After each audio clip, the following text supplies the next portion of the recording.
Well, good morning, ladies and gentlemen. Today we're going to talk about betrayal, something we've all experienced at some point in our life. Now, several years ago, the OJs did a song called The Backstabbers. And the words were, they smile in your face. All the time they want to take your place. The Backstabbers. Very powerful song. Now, the saddest thing that I find about betrayal is it never comes from your enemies. It comes from somebody we know and we trust. Because of that trust, many times we don't see it coming. Then it happens. Now what? How do I move forward? Can I pick up the pieces? We're going to talk about this today. My guest is my friend Jacki Long, who was betrayed by the two people that she trusted most in the world. Yet she found the courage to share her story in a compilation book named Win the Wellness War, which is now available on Amazon. Let me tell you a little bit about Jacki. She's a certified Jack Canfield Success Principal Trainer. She's a speaker, an author, and this I found real interesting, a neuro-linguistic programming practitioner. And if we have time, we'll get into that. So Jacki, welcome to Life Ultimate Events. Thank you. Thanks for having me, Frank. My pleasure. My pleasure. I read your chapter in the book. It was very intriguing. Folks, if you haven't got this book, go get it. So Jacki, tell us what happened. How'd you find out? So I was divorced, and we had an agreement that we would tell the other person when we started dating somebody that was going to be serious. It's just an agreement because we were still friends. We had a very friendly breakup after we were divorced. We still dated through COVID. And so by the time that we actually broke up, it was just more of a relaxed, comfortable friendship. And we actually maintained a friendship after that. And so to put it a little bit in perspective, he is in the medical field and my best friend is in the medical field. And I brought them together to do business together because I knew they would do good work. And I never had any question that anything would happen. And in addition, there's really, when you talk about people you trust, our physician is one of those people. We count on our physician to protect us from any kind of harm. And so my ex-husband was also my doctor. So I brought them together. Fast forward, he came to me and told me that he was starting to date my best friend. Okay, so how'd you feel about that? What happened? Well, I was shocked. I never thought either of them capable of that.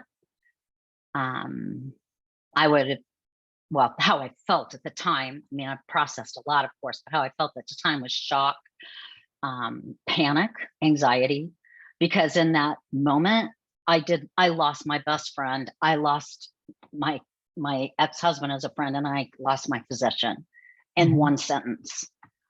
And so I had a panic attack, and I was devastated. Many times, people that I've talked and interviewed who have been through a betrayal, they'll sit back after the fact and they'll say, there were signs. I either chose not to see them or I didn't see them. Did that happen to you? Definitely with my best friend. And I mean, it was over the course of years. She wasn't very responsive in terms of returning phone calls or texts or necessarily even contacting me when she came into town, because we hadn't lived in the same place really since we graduated from high school. So friends of mine now point out to me, like, you've been making excuses for her for years and years about this. And when we were together or when we did talk, all of that melted away. And so I was just willing to accept that about her. So there were signs that I was putting more into the relationship than she was, for sure. This is somebody you've known most of your life, correct? Yeah, 40 years. 40 years. We became, well, I've known her longer, but we became best friends when we were 15. And so, we saw each other through, frankly, every major crisis, from crises with our children, crises with husbands. My first husband died, father of my children. She had a husband with, there were a lot of very dark things that she shared with me, and I saw her through, and same with me, through the point where we helped each other go through our parents' homes when they passed away, which hasn't been all that long ago. Wow. That's amazing. That's somebody that you've known for that long. I hear that a lot, Jackie, that one party to a friendship is usually more invested than the other. Yeah. And it's very sad when that occurs. So in your book, you talked about going to counseling. You had a term that I love, betrayal trauma. Tell us about the counseling. I mean, that I had never heard that term, actually, surprisingly, based on, what I do and what I've studied. It's in a nutshell, it's somebody that you count on to protect you who doesn't. I mean, that's the easiest way to explain it. And when you think about, I mean, it can be a parent, it can be a boss, it can be a physician, it can be a friend or a spouse, it can be anybody. And so what she did for me was really validate how traumatic and horrific this experience for anyone would be. And she explained she describes it as like a ring of fire. And so like all, the different things are just shooting off in your brain, and your cortisol levels go up. I mean, she has all the technical terms that I don't. I just know that my understanding and how she helped and helps me is that no matter how hard I work on this, my body and my brain are going to need to catch up. And that's going to take time. As much as I don't like, it just takes time, because frankly, that's not my philosophy. I believe there's a lot we can do than just wait. And so I'm doing the work, and she's like, it's just going to take time. Exactly. I've always told, you're going through a grief process. It's a grieving process, whether we want to admit it or not, right? No, it is. I admit it. Right, but not everybody does. Exactly. And grief, unfortunately, there's 6 steps, 7 steps, whatever level whatever theory you aspire to, it does not go in order. Did you find that? You think you're this far along, and then, wait, you're back to the beginning again. You're back to the anger or denial. Oh yeah. I mean, I am way well into recovery from this. Even, it all started for me. Well, it doesn't matter when it all started. Where I am now is, I'm doing pretty well. And I have some techniques that I use. It's not that I don't let feelings out at all. I just don't have those moments as often.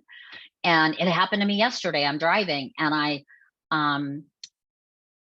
heard a song, and it reminded me of him, and just sadness. And I started to tear up a little bit, and I'm like, it's okay, it's all right.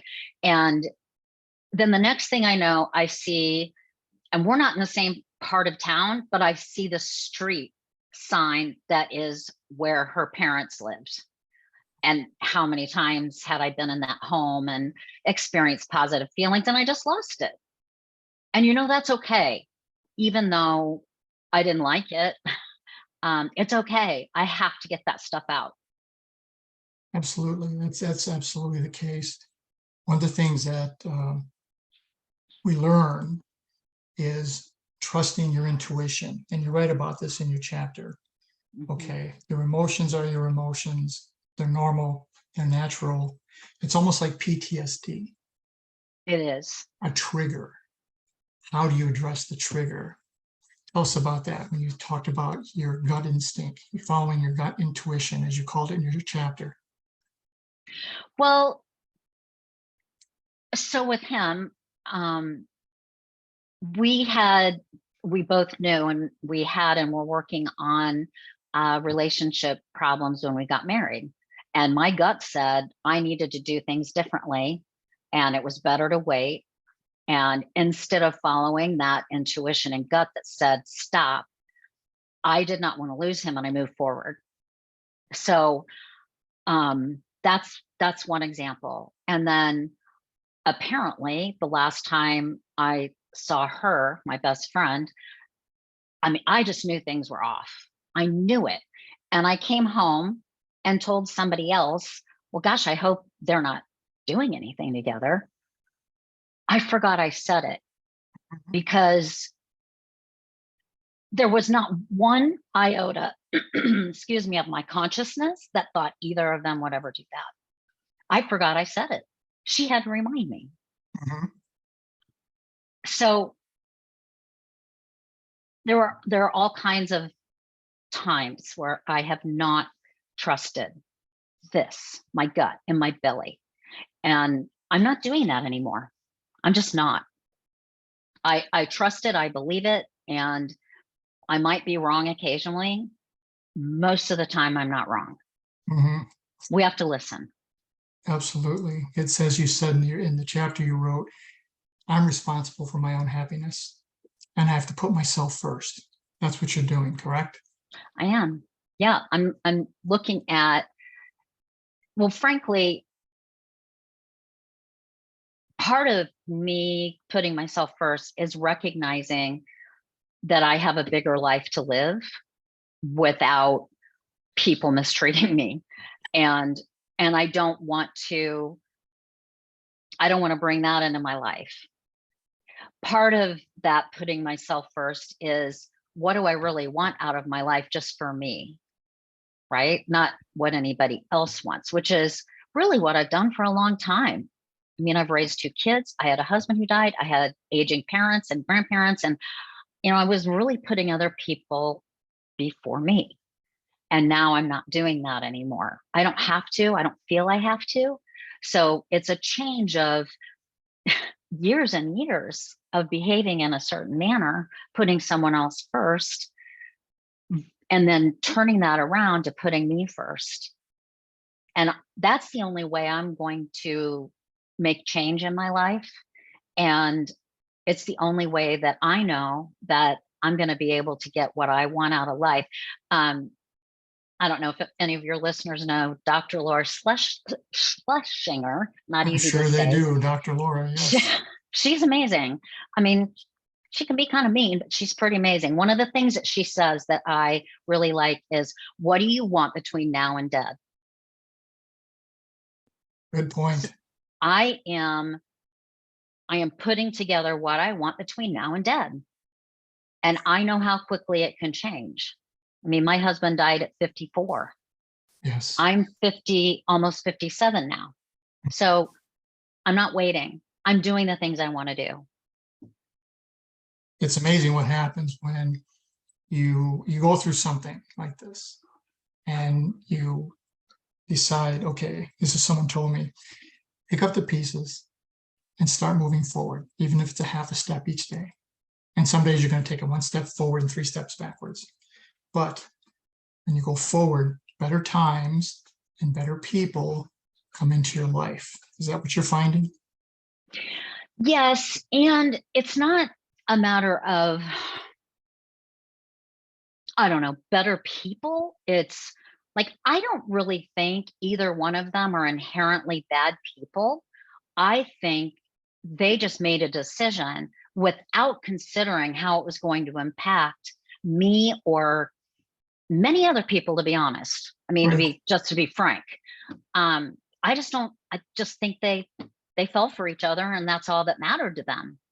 So I don't think they're bad people. I do believe that they were in my life for a time and a season, and that those times were those times. And all 3 of us, I'm sure, learned from our time. And so on my best day, that's how I feel. and I can remove myself from what they're doing. So what was the question again? It's moving forward. It's the moving Oh, forward yes. part. There were a couple things that actually might be very helpful. So between now and dead, right? One of the things I'm doing is I'm journaling and writing about what are the things I want. And it's not just a trip to Bali in a hut.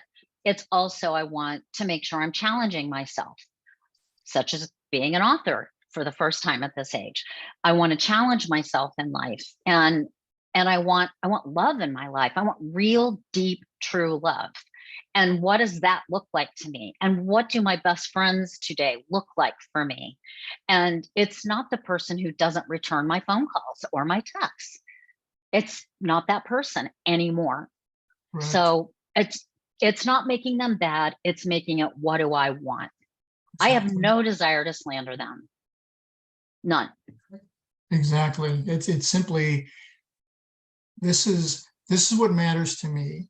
And if someone isn't willing to invest when you're investing and someone's not willing to invest in return, then why bother? Yeah. And that's a lesson that I've learned from this. And I feel like this was my higher powers 2x4 going, wake up, girlfriend. This is as bad as it gets. You didn't listen to me all those other times. So listen to me now. And I have. It's outstanding. Now, Jacki, many people who've been through this, they withdraw.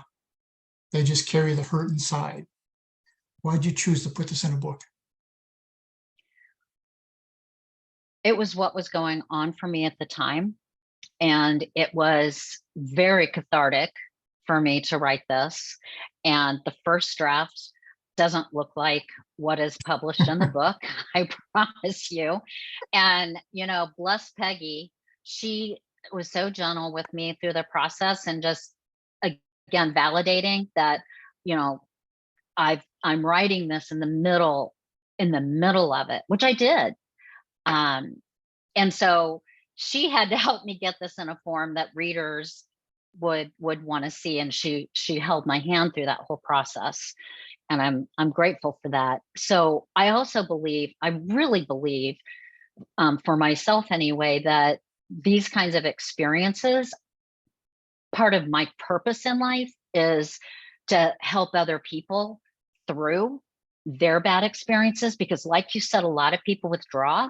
So there might be somebody who won't go speak to a friend or a therapist or a coach or whoever, a mentor, a clergy, whatever it might be, but they can pick up a book. And so I want to help in different ways. That's one. That's outstanding. Everyone has a story. And I've written 9 books. And most of the time when you're doing a book like this, an anthology, people will say, my story's not that interesting, or I'm not a writer, or why would anybody care? People care. Yeah, they do. They want to know. They want to see, because they're going through the same thing, maybe not exactly the same thing, but it's encouraging to them to know I'm not in this alone. And I think that's what you're doing. Do you feel that? Right. Absolutely. Nobody should be alone going through something horribly painful. And like I said, not everybody is going to take that step. I mean, I encourage people to take that step, because I believe if you keep your emotions inside, you're going to implode. I mean, it's like holding a beach ball under the water. As soon as you let it go, it just explodes out of the water. And that can show up in many forms. It can show up in I know for even myself, somebody who does speak it out loud and work on myself and do all those things, I know my body has suffered from the many things that I've been through in my life. And I accept it. Not that I accept where I am, I accept that that's the way trauma and difficult experiences work for us. And I can only imagine where I'd be if I were one of the kinds of people who didn't open up. Exactly. There's something, and this is interesting because, and I hope men read this. So guys, if you're out there, read this chapter because it happens to men, but we don't want to talk about it. Mm. And so we withdraw and we recoil and we think we're not supposed to talk about this. But you have to get it out there, and you cannot hide. So a woman who specializes in emotions said to me, Frank, you can't leave your emotions at the door. They come in the room with you. Mm-hmm. How are you going to deal with them? That's the magic. Dealing with those emotions. All right, Jacki, we're just about out of time here. What last words, what last thoughts you want to leave with the people around the world today? When somebody betrays you, it's not your fault. Even if there's something that you've done that they didn't like, the other person or people made their choice. We all can make a choice. So it's not your fault that somebody made that choice to hurt you. And it might not have even been an active, I want to hurt you. They were hurting and they just did what they felt they needed to do for themselves. So it goes back to, if you are the victim of betrayal, what will you do for yourself? And how will you go through the steps that it takes to heal? And I hope that anybody who's gone through something like this or another trauma, that you can take that very next step for you. And it could just be calling a friend. It could be writing something out, or voicing it into your phone in a voice memo, or, hitting the pillow on the bed, whatever way you can get it out the very next step. I love that statement. Not your fault. That's perfect, because everybody has a choice. And I've heard so many people that I've interviewed say, well, if I only had done this, or if I hadn't done that. And so you bring this guilt complex upon yourself, and it's not your fault. They chose it. I love that statement. And I would like to just say that I felt like part of it was my fault because I brought them together. I pushed them together professionally. And so at first I was manipulated, I was used, I was stupid, what was I thinking? All of that. And now, having from there to here, I know that it doesn't matter. It doesn't matter. It didn't matter. They chose. That's exactly right. I love that. So how can people reach you, Jacki? The best way is going to be to email me, which is coachjackilong@gmail.com, CoachJackilong@gmail.com.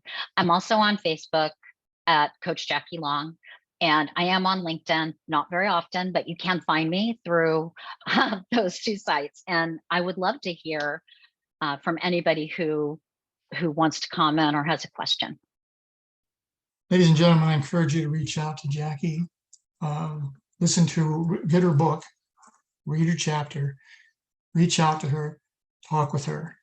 I think that someone who's been through the ringer has an awful lot of wisdom that we can give you. And even if you're not looking to be cured, it's simply to have someone to talk to, have someone to reach out to. That's wonderful.